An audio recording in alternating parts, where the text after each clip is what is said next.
ನಡಿ ಈಗ ಶುರು ಮಾಡೋಣ. ಕೇಸರಿಯಿಂದ ಮನೋಲ್ಲಾಸ ಮನಸ್ಸು ಮತ್ತೇರಿ ಕುಣಿದಾಡಿದೆ ನೋಡು, ಮನಸ್ಸು ಮತ್ತೇರಿ ಕುಣಿದಾಡಿದೆ ನೋಡು. ಕ್ಷಣ ಕ್ಷಣವೂ ಆಚರಿಸಿ ಕೇಸರಿ ಹಬ್ಬ. ವಿಮಲ್ ಬಾಯಲ್ಲಿ ಹೇಳಿ ಕೇಸರಿ. ಇಸ್ಲಾಂನಲ್ಲಿ ಮತ್ತೊಂದು ಧರ್ಮದವ್ರನ್ನ ಸಹೋದರರಿಂದ ನೋಡುವಂತದ್ದು ಆ ಧರ್ಮದಲ್ಲೇ ಇಲ್ಲ.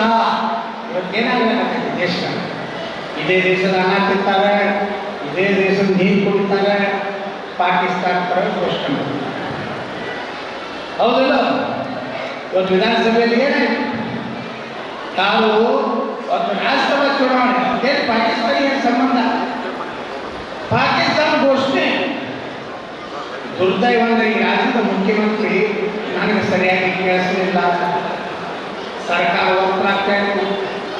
ಕಡೆಗೆ FSI ರಿಪೋರ್ಟ್ ಬಂತು, ಅದು ಹೇಳ್ತು ಇಲ್ಲ ಇವು ಪಾಕಿಸ್ತಾನ ಜಿಂದಾಬಾದ್ ನಿಜ ಅಂತ ಮಾತಾಡಿದಾಗ ಒಬ್ಬರು ಬಾಯಿ ಮಾಡ್ತಾರೆ.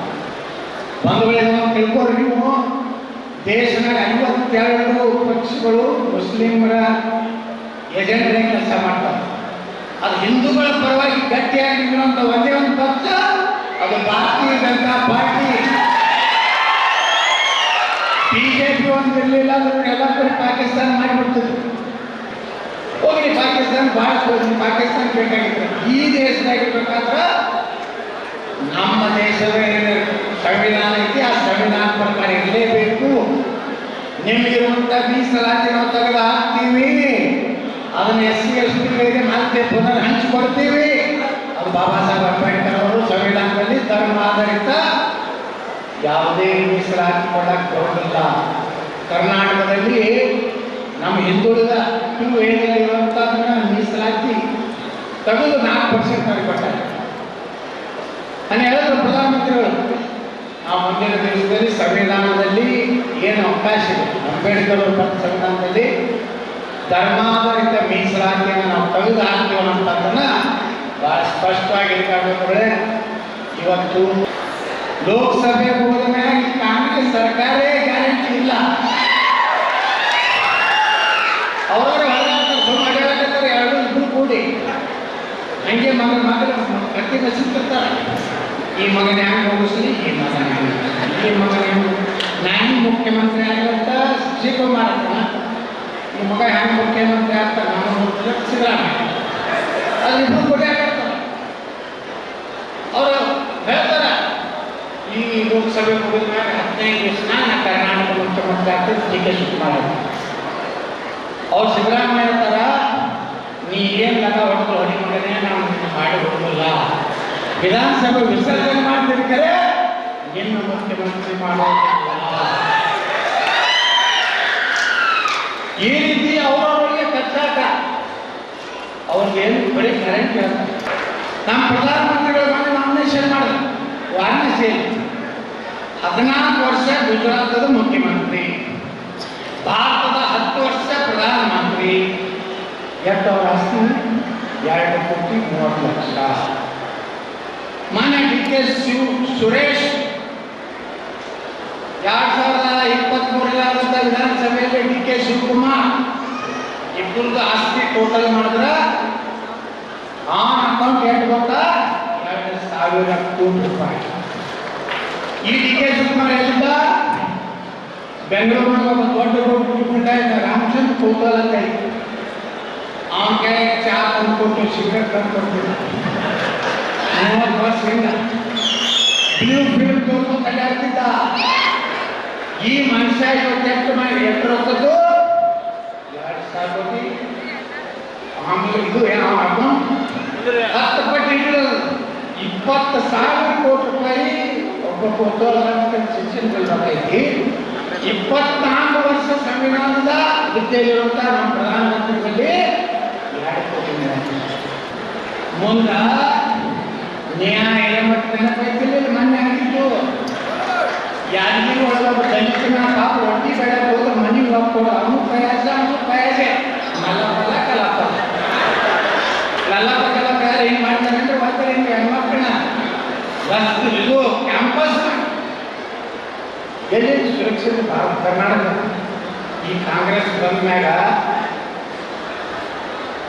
ಹಿಂದೂಸ್ತಾನದಲ್ಲಿ ಪಾಕಿಸ್ತಾನ ಕಂಡ ಬೆಳಗಾವಿ ಪಾಕಿಸ್ತಾನ ಕಂಡ ಸೃಷ್ಟಿ ಒಳಗ ಹನುಮಾನ್ ಚಾಲೀಸ ತನ್ನ ಅಂಗಡಿಯಾಗ ಹೇಳಿದ್ರ ನಾಲ್ಕು ಬಂದು ಅವನಿಗೆ ಹಾಕಿ ಕೊಡೋದು ರಾಮನ ದಿವಸ ಜೈ ಶ್ರೀರಾಮ ಮಂದಿರಕ್ಕೆ ಕಾರಣವಿರುವಂಥ ಹುಡುಗರು ಹೊರಗೆ ತೆಗೆದು ಕಣಕ್ಕೆ ಹೊಡೆದು ಅಲ್ಲ ಒಬ್ಬ ಅನ್ಬೇಕು ಪಾಕಿಸ್ತಾನದ ಹೊರಗು ಅನ್ನ ಕೊಡಬೇಕು ಹೇಳಿ ಇವತ್ತು ಹೇಳುವಷ್ಟು ಧೈರ್ಯ ಈ ಕರ್ನಾಟಕ ಅಂದ್ರೆ ಇದು ಕರ್ನಾಟಕದಲ್ಲಿರುವಂಥದ್ದು ಜಾತ್ಯತೀತ ಸರ್ಕಾರ ಅಲ್ಲ, ಇದು ಸಾಮರ ಸರ್ಕಾರ.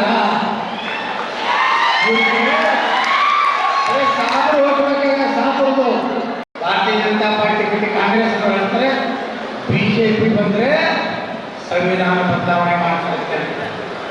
ನಾವು ಹೇಳಿದ್ದಾರೆ ಪ್ರಧಾನಮಂತ್ರಿಗಳು ಬಾಬಾ ಸಾಹೇಬ್ ಅಂಬೇಡ್ಕರ್ ಅವರು ಬರೆದಂಥ ಸಂವಿಧಾನವನ್ನ ಯಾವುದೇ ಸಂದರ್ಭದಲ್ಲಿ ಭಾರತೀಯ ಜನತಾ ಪಾರ್ಟಿ ನಮ್ಮ ಸರ್ಕಾರ ತೆಗೆಯುವುದಿಲ್ಲ, ಬದಲಾವಣೆ ಮಾಡೋದಿಲ್ಲ ಅಂತ ಮಾತನಾಡಿದ್ದಾರೆ.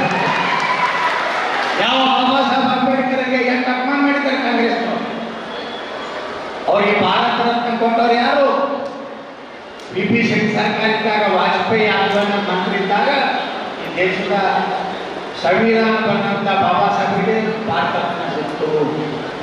ಆದರೆ ನೆಹರು, ಇಂದಿರಾ ಗಾಂಧಿ, ರಾಜೀವ್ ತಾವೇ ತಗೊಂಡ್ಬಿಟ್ರೆ ಭಾರತ ರತ್ನ ಯಾರು ಕೊಟ್ಟಿಲ್ಲ, ಯಾರು ಕೆತ್ತಿಲ್ಲ, ಯಾರು ಶಿಫಾರಸು ಮಾಡಿಲ್ಲ, ತಾವೇ ಒಳಗೆ ಹಾಕೊಂಡ್ಬಿಟ್ರೆ ನಾನು ಭಾರತ ರತ್ನ ತಾನೇ ಚಪ್ಪಾಳೆ ಹೊಡ್ಕೊಂಡ್ಬಿಟ್ಟಿಲ್ಲ.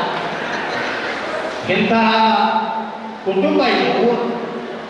ಯಾವ ಬಾಬಾ ಸಾಹೇಬ್ ಅಂಬೇಡ್ಕರ್ ಅವರಿಗೆ ದಿಲ್ಲಿಯಲ್ಲಿ ಅವರು ಕೊನೆ ಉಸಿರೆಳೆದರು, ಅವರಿಗೆ ಅಂತ್ಯಕ್ರಿಯೆ ಮಾಡಲಿಕ್ಕೆ 1 ಎಕರೆ ಜಮೀನು ಕೊಡಲಿಲ್ಲ. ಇದೇ ನೆಹರು, ರಾಜೀವ್ ಗಾಂಧಿ, ಅಲ್ಲಿಂದ ನಮ್ಮ ಇಂದಿರಾ ಗಾಂಧಿ 100 ಎಕರೆ ಅವರು ಅವರ ಸಮಾಧಿಗಳಿಗಾಗಿ ಜಾಗ. ಸಂವಿಧಾನ ಬಂದಂಥ ಬಾಬಾ ಸಾಹೇಬ್ ಅಂಬೇಡ್ಕರ್ಗೆ ಕೊನೆಯ ಉಸಿರುಗಳನ್ನಾಗ ಜಾಗ ಕೊಡಲಿಲ್ಲ. ಅಷ್ಟೇ ಅಲ್ಲ, ಅವರ ಪಾರ್ಥಿವ ಶರೀರ ಮುಂಬೈಗೆ ತರಲಿಕ್ಕೆ ವಿಮಾನದ ಸಹಿತ ಸರ್ಕಾರ ಅನುಕೂಲ ಮಾಡಲಿಲ್ಲ. ಅದೇ ಬಾಬಾ ಸಾಹೇಬ್ ಕಾರ್ ಇತ್ತು, ಮಾರಿ 5,000 ಕಾರ್ ಮಾರಿ ಅದನ್ನು ಇಂಡಿಯನ್ ಏರ್ಲೈನ್ಸ್ ತುಂಬಿ ಅವರ ಪಾರ್ಥಿವ ಶರೀರ ಮುಂಬೈದಾಗ ಬಂದು ಒಂದು ಚೌಪಾಟಿ ಒಳಗೆ ಅವರ ಅಂತ್ಯಕ್ರಿಯೆ ಮಾಡಿದ್ರು. ಇವತ್ತು ಹೇಳ್ತಾರೆ ಸಂವಿಧಾನ ಬಗ್ಗೆ ಮಾತಾಡ್ತಾರೆ. ಇಂಥ ಒಂದು ಕಾಂಗ್ರೆಸ್ ಇಟ್ಟು ಅಪಮಾನ ಇವತ್ತು ಅಂಬೇಡ್ಕರ್ ಮಾಡಿ. ಅಂಬೇಡ್ಕರ್ ಅವರು ಮಾತು ಹೇಳಿದ್ರು ಆ ಸಮುದಾಯದವರಿಗೆ, ಯಾವ ಕಾಲಕ್ಕೂ ಕಾಂಗ್ರೆಸ್ ನಂಬೇಡಂತೆ. ದುರ್ದೈವ ಖರ್ಗೆ ಹಿರಿಯರೆಲ್ಲ ಕಾಂಗ್ರೆಸ್ ನಾಯಕರಾಗಿ ಪಕ್ಷದ ಪ್ರಧಾನಮಂತ್ರಿಗಳಿಗೆ ಯಾವ ರೀತಿ ಮಾತನಾಡಬೇಕು ಅನ್ನುವಂಥ ಕನಿಷ್ಠ ಬುದ್ಧಿ ಇಲ್ಲದಂಥ ಕಾಂಗ್ರೆಸ್ಸಿನ ನಾಯಕರು ಕರ್ನಾಟಕದಲ್ಲಿ ಅಂಥ ಬುದ್ಧಿಗೇಡಿ ನಾಯಕರೇ ಭಾಳ ಇದ್ದಾರೆ. ತೋರಿಸೋರೆಲ್ಲ ಭಾಳ ಸ್ಕಾಲರ್ ಇದ್ದಾರೆ, ಭಾಳ ಅಧ್ಯಯನ ಮಾಡಿದ್ದಾರೆ, ಭಾಳ ತಿಳ್ಕೊಂಡಿದ್ದವರಾಗಿ ನಾಟಕ ಮಾಡ್ತಾರೆ. ಆದರೆ ಒಳಗೆಲ್ಲ ವಿಷ ತುಂಬಿರೋಂಥ ನಾಯಕ. ಇವತ್ತು ಡಿ ಕೆ ಶಿವಕುಮಾರ್ ಅಂತವರು ಮಾತಾಡ್ತಾರೆ ಪ್ರಧಾನಮಂತ್ರಿಗಳ ಬಗ್ಗೆ. ಏನು ನೈತಿಕತೆ ಇದೆ? ಇವರೆಲ್ಲ TRS ಮೇಕೆದಾಟು ಹೋರಾಟಕ್ಕೆ ಹೋಗಿಲ್ಲ, ಕೇಳ್ತಾರೆ. ಅಲ್ಲಿಗೆ ಬೇರೆ ಮ್ಯಾಗ ಹಾಕಿದ್ರು BP ಹಚ್ಚಿದೆ, ಶುಗರ್ ಹಚ್ಚಿದೆ.